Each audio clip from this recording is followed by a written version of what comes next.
أعوذ بالله من الشيطان الرجيم. بسم الله الرحمن الرحيم. السلام علیکم ورحمۃ اللہ وبرکاتہ۔ سورۃ الانعام آیت نمبر 52 سے 55۔ ان الحمد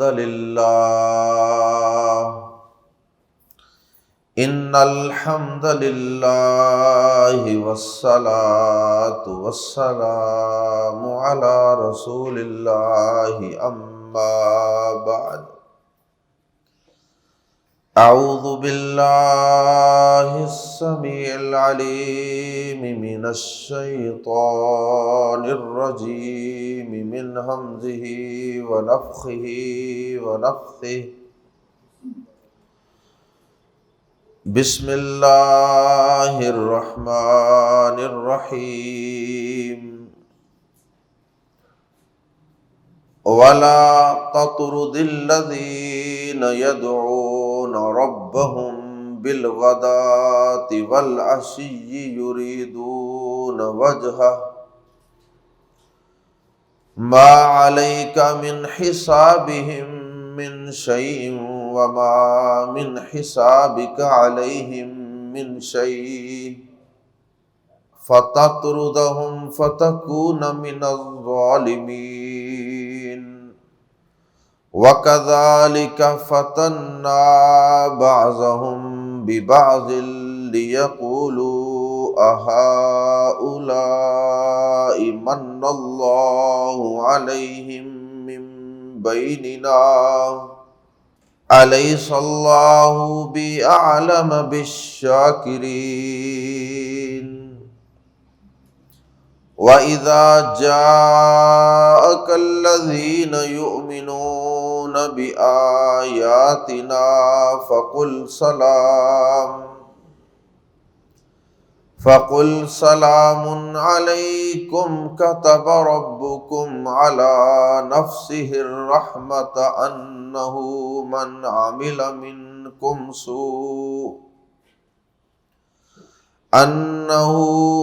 عمل منكم سوءا بجهالة ثم تاب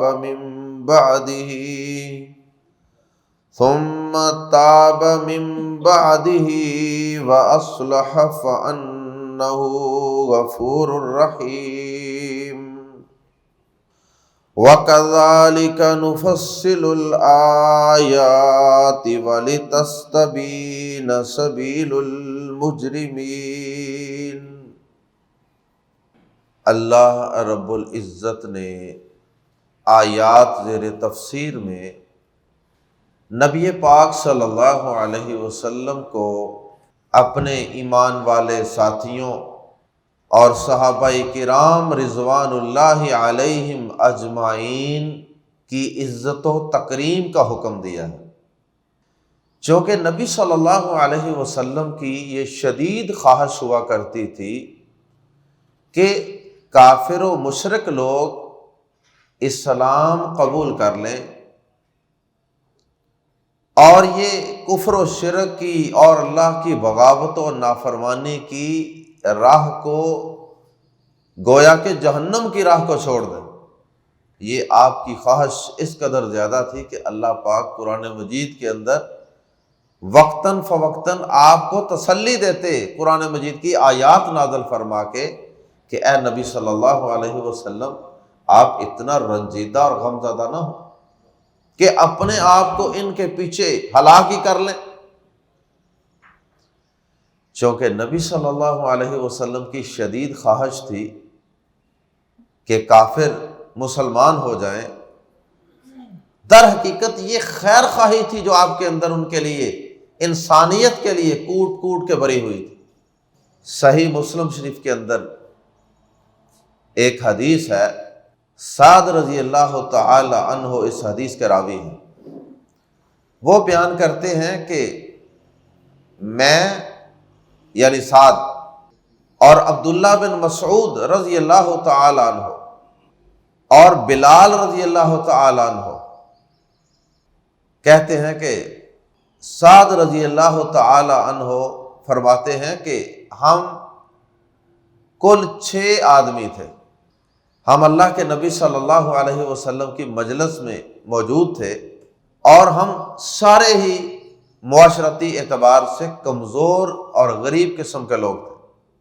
کہتے ہیں کہ جب نبی صلی اللہ علیہ وسلم کی مجلس میں آپ کی صحبت میں بیٹھے ہوئے تھے کہ نبی صلی اللہ علیہ وسلم کے دل میں کچھ خیال آیا جو اللہ نے چاہا، اور یہ بھی صحابہ کرام کی کمال عظمت ہے کہ انہوں نے اللہ کے نبی صلی اللہ علیہ وسلم کے متعلق کوئی نازیبہ کلمات اپنی زبان سے ادا نہیں کیے، بس وہ یہ کہتے ہیں کہ اللہ کے نبی صلی اللہ علیہ وسلم کے دل میں کچھ خیال آیا۔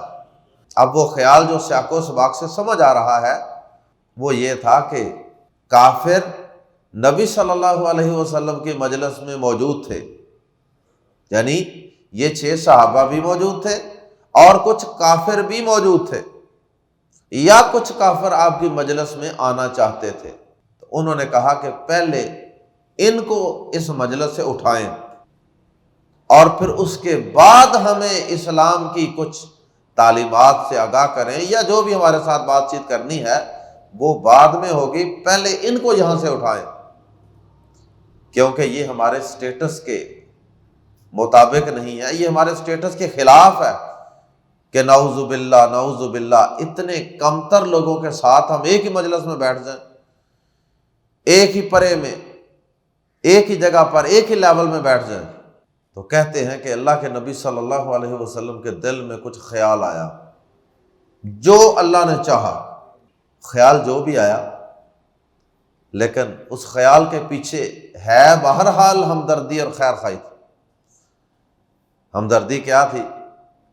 یہ اسی قسم کی ہمدردی تھی اور اسی قسم کا واقعہ تھا جو سورہ عبس کے نازل ہونے کے وقت رونما ہوا تھا، جب عبداللہ بن ام مکتوم رضی اللہ تعالی عنہ جو نبیین صحابی تھے وہ آپ کی مجلس میں تشریف لائے دین کی بات پوچھنے کے لیے، تو آپ کچھ سرداران قریش کو، کفار کو دین کی دعوت پیش کر رہے تھے، تو آپ کی پیشانی مبارک پہ کچھ سلوٹیں آئیں، کچھ ناگواری کے اثرات نمایاں ہوئے آپ کے چہرہ مبارک سے۔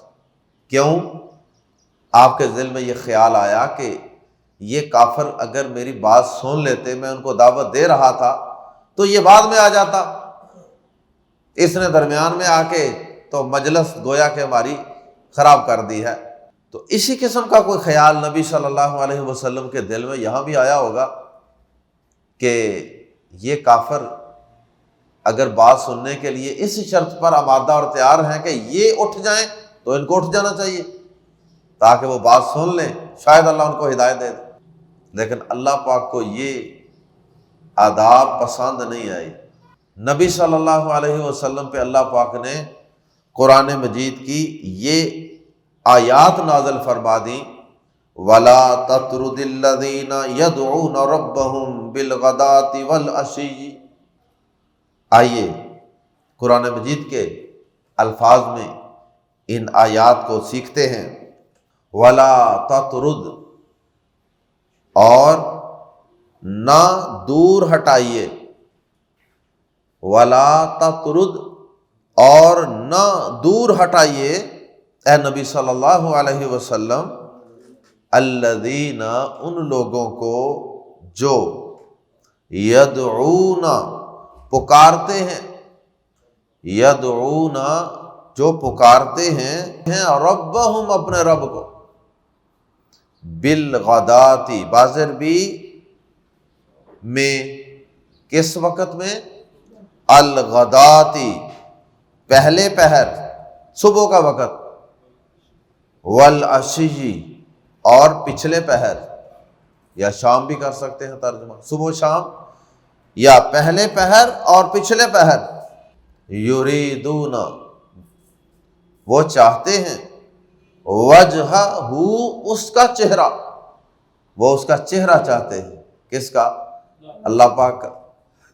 صبح و شام وہ اپنے رب کی عبادت کرتے ہیں۔ بعض تابعین نے کہا کہ اس سے مراد ہے کہ وہ نماز ادا کرتے ہیں۔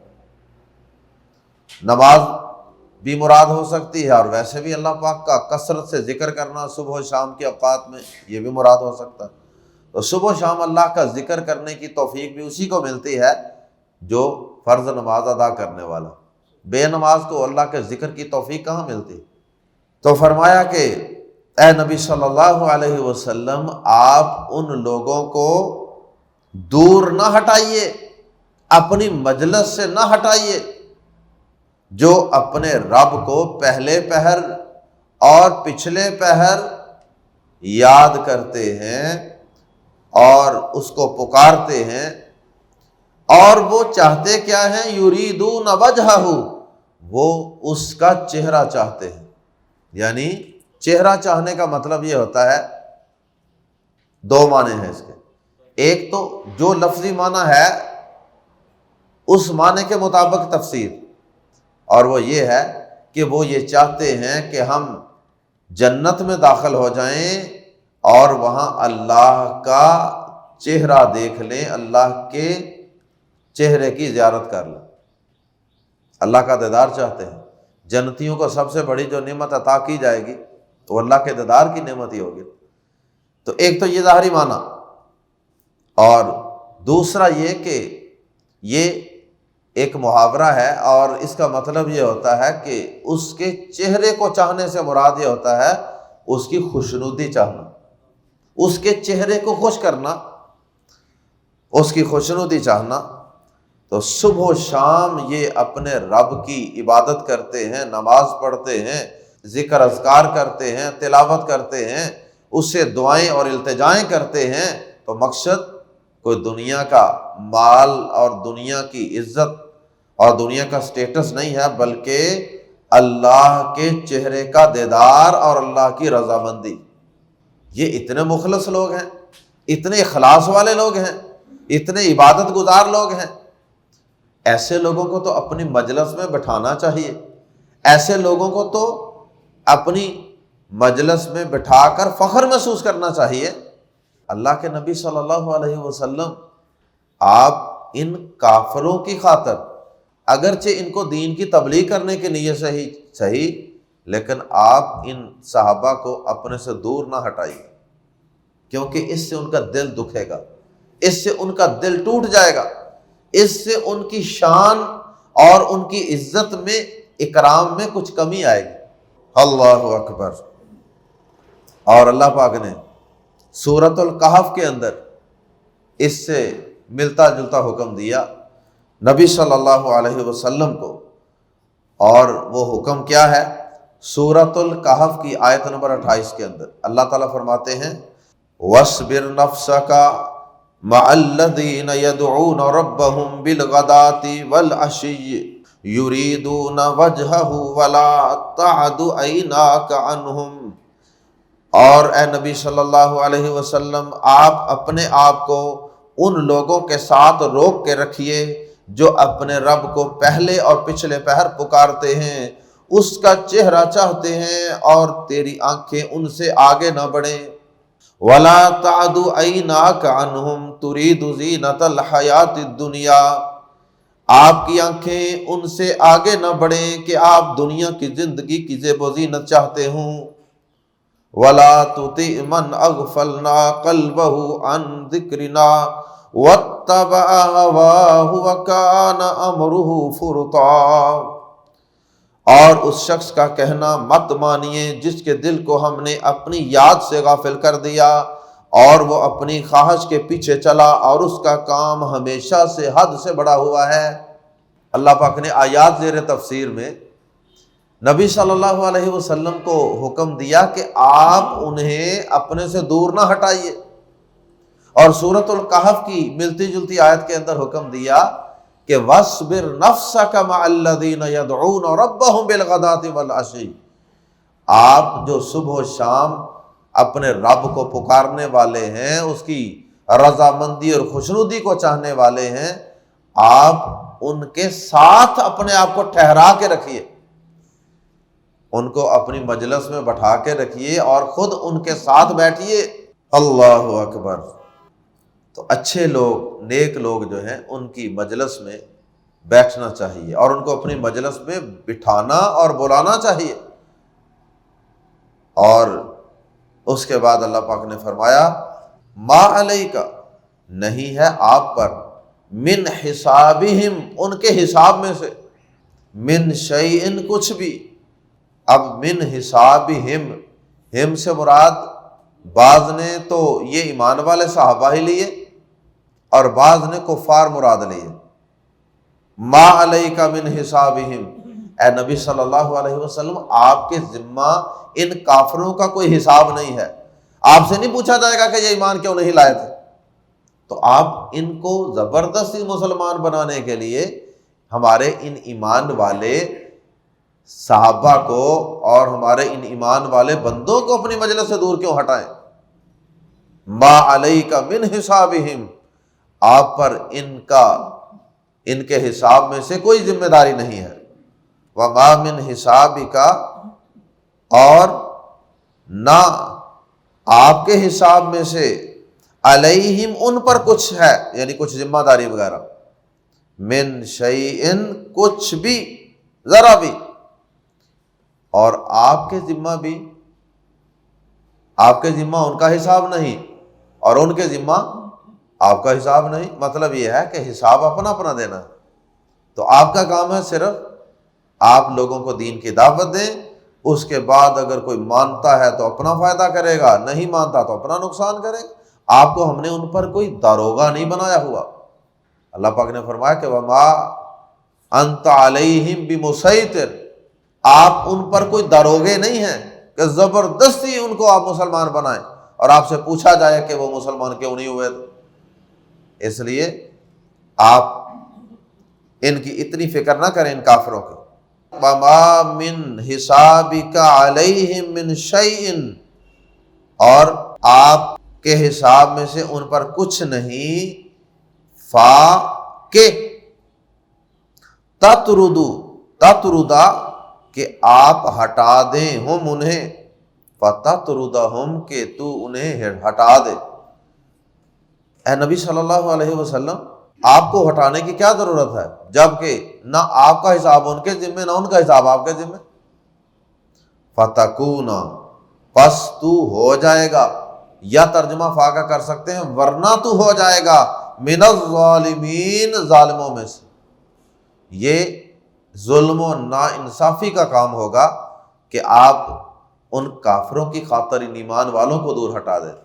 وَكَذَلِكَ، اور اسی طرح، فَتَنَّا، ہم نے آزمائش کی ہے، بَعْضَهُمْ، ان میں سے بعض کی، بھی ساتھ بعضن، بعض کے، اور اسی طرح ہم نے ان میں سے بعض کی بعض کے ذریعے آزمائش کی ہے۔ وہ آزمائش کیا تھی اس کا بھی آگے تذکرہ ہے۔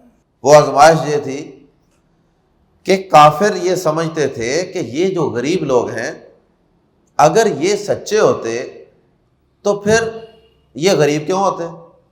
مال تو اللہ نے ہمیں زیادہ دیا ہے، عزت، نوکر چاکر، افرادی قوت، سٹیٹس، یہ سارا کچھ ہمیں اللہ نے زیادہ دیا ہے، اور ایمان لانے والے، اسلام قبول کرنے والے وہ لوگ تو زیادہ تر غریب ہیں۔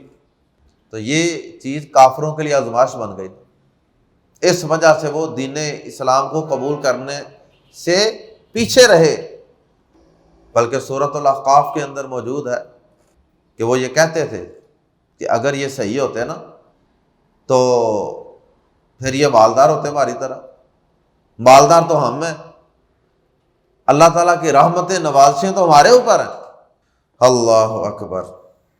اور چونکہ دین اسلام کے ابتدائی دور میں زیادہ تر غریب لوگ ہی مسلمان ہوئے تھے، بعد میں آہستہ آہستہ پھر کچھ وقت کے بعد پھر زیادہ امیر لوگ بھی مسلمان ہونا شروع ہو گئے۔ جیسا کہ وہ روم کے بادشاہ ہرقل نے جب پوچھا تھا نا ابو سفیان سے کہ وہ جو پیغمبر آیا ہے تمہارے علاقے میں، یہ بتاؤ کہ اس پیغمبر پر ایمان لانے والے لوگ زیادہ غریب ہیں کہ امیر ہیں؟ تو ابو سفیان نے کہا تھا کہ زیادہ تر غریب لوگ اس کے ساتھی ہیں، اس پر ایمان لانے والے۔ اب یہ چیز کافروں کے لیے آزمائش بن گئی کہ غریب ہی کیوں ایمان لاتے ہیں، کوئی تگڑا، کوئی اچھا بندہ، کوئی ویل اسٹیبلشڈ بندہ، وہ بھی تو ایمان لائے۔ یہ آزمائش بن گئی۔ اور اسی طرح ایمان والوں کے لیے یا کمزور لوگوں کے لیے بھی امیر لوگ آزمائش تھے۔ کیسے؟ جو ایمان قبول کر رہے تھے، جو اسلام قبول کر رہے تھے، ایمان لا رہے تھے، ان کے دل میں بھی تو یہ خیال آتا ہی ہوگا نا۔ یا یوں کہہ لیں کہ جو غریب لوگ ابھی مسلمان ہونا چاہتے تھے، ہوئے نہیں تھے، ان کے دل میں بھی یہ خیال آتا ہوگا کہ یار یہ غریب لوگ ہیں سارے ادھر، تو ہم اگر مسلمان ہو رہے ہیں تو پھر ہم غریب کیوں ہیں؟ اگر ہم صحیح ہیں تو اللہ تعالیٰ ہمیں بھی تو پھر مال و دولت عطا فرما دیتا نا۔ یہ ان کے لیے بھی آزمائش بن گئی۔ تو کافروں کے لیے وہ غریب لوگ آزمائش بن گئے، اور غریب مسلمانوں کے لیے وہ طاقتور چودھری قسم کے، مالدار قسم کے کافر آزمائش بن گئے۔ تو اللہ پاک فرماتے ہیں وَكَذَلِكَ، اور اسی طرح فَتَنَّا، ہم نے آزمائش کی ہے، بعضهم، ان کے بعض کی، بِبَعْضٍ، بعض کے ذریعے۔ تو ہم میں سے ہر شخص دوسرے کے لیے آزمائش ہوتا ہے۔ مرد عورتوں کے لیے آزمائش، عورتیں مردوں کے لیے آزمائش، گاہک دکاندار کے لیے آزمائش ہے کہ وہ اس کے ساتھ کیسا سلوک کرتا ہے، اور دکاندار گاہک کے لیے آزمائش ہے۔ کوئی کسی مزدور سے کام لینے والا شخص جو ہے کسی کو اجرت پہ رکھتا ہے، اب یہ دونوں ایک دوسرے کے لیے آزمائش، کیا یہ مزدور اس کی مزدوری صحیح ادا کر رہا ہے کہ نہیں کر رہا، اور اسی طرح جو مزدوری دینے والا ہے کیا وہ اس غریب شخص کو اس کا صحیح حق ادا کرتا ہے کہ نہیں ادا کرتا۔ تو ہر شخص دوسرے کے لیے آزمائش ہے۔ وَكَذَلِكَ، اور اسی طرح فَتَنَّا، ہم نے آزمائش کی ہے، بَعْضَهُمْ بِبَعْضٍ، ان میں سے بعض کی بعض کے ساتھ، لی، تاکہ یقولوا، وہ کہیں، کیا ہؤلائی، یہی لوگ ہیں، من اللہ، احسان فرمایا ہے اللہ نے، علیہم، ان پر، من بیننا، ہمارے درمیان سے، ہم میں سے۔ یہ کافر بطور طنز کہہ رہے ہیں اس آزمائش میں فیل ہونے کی وجہ سے۔ کافر ایمان والوں کو کیا کہتے ہیں بطور طنز؟ کہتے ہیں کہ اچھا جی یہ ہیں ماشاءاللہ ایمان والے، یہ ہیں جن پر اللہ پاک نے بڑا احسان کیا ہے، جن کو اللہ پاک نے اسلام قبول کرنے کی ماشاءاللہ توفیق دی ہے، یہ ہیں جن کے پاس کپڑے پہننے کے لیے نہیں ہے، جوتا پہننے کے لیے نہیں ہے۔ یہ بطور طنز وہ ان کو کہہ رہے ہیں، اچھا جی یہ ہیں جن پر اللہ پاک نے بڑا احسان کیا ہے، ان کو اسلام کی دولت عطا فرما کے۔ اور نوح علیہ السلام کے دور میں، ہر پیغمبر کے دور میں زیادہ غریب لوگ ایمان لاتے تھے، اور نوح علیہ السلام کی قوم نے بھی یہی طعنہ مارا تھا نوح علیہ السلام کو۔ انہوں نے کہا تھا اَنُؤْمِنَ لَكَ وَاتَّبَعَكَ الْأَرْذَلُونَ، اے نوح کیا ہم تجھ پر ایمان لائیں جبکہ تیری پیروی کرنے والے زیادہ تر، نعوذ باللہ، گھٹیا اور نکمے اور غریب لوگ ہیں، جن کا کوئی دنیاوی سٹیٹس ہی نہیں ہے، مال و دولت ہی نہیں ہے، تو آپ کے ساتھ تو زیادہ وہ لوگ ہیں، تو کیا ہم اس کے باوجود آپ پر ایمان لائیں؟ نعوذ باللہ من ذالک۔ یہ ہر پیغمبر کے دور کے اندر ہی یہ اللہ پاک کی آزمائش کے طریقے تھے۔ اللہ پاک کے ہاں ویسے بھی مال و دولت تو معیار حق ہے نہیں، اللہ پاک دیکھتے ہیں تو انسانوں کے دلوں کو دیکھتے ہیں، ان کے اعمال کو دیکھتے ہیں۔ اللہ پاک کسی انسان کے چہرے، اس کی خوبصورت شکل کو نہیں دیکھتے، اور نہ ہی اس کے مال و دولت اور اس کے سٹیٹس کو دیکھتے ہیں، جیسا کہ صحیح مسلم میں حدیث ہے، ان اللہ لا ينظر الى صورکم واموالکم، اللہ تمہاری شکلوں اور تمہارے مالوں کو نہیں دیکھتا، ولکن ينظر الى قلوبکم واعمالکم، بلکہ وہ تو تمہارے دلوں اور تمہارے اعمال کو دیکھتا ہے۔ غریب لوگ زیادہ دین کی طرف آتے تھے تو اللہ پاک نے یہ نہیں کہا کہ یہ غریب ہیں تو میں ان کو ایمان کی دولت سے بہرہ نہ ہونے دوں۔ اللہ اکبر۔ الیس اللہ، کیا نہیں ہے اللہ بِأَعْلَمَ، زیادہ جاننے والا، بازر بھی یہاں پریپوزیشن ہے، اور اس کا ترجمہ کرنے کی الگ سے ضرورت نہیں ہے۔ اعلم زیادہ جاننے والا، بالشاکرین شکر کرنے والوں کو، الیس اللہ باعلم بالشاکرین، کیا اللہ شکر کرنے والوں کو زیادہ جاننے والا نہیں ہے؟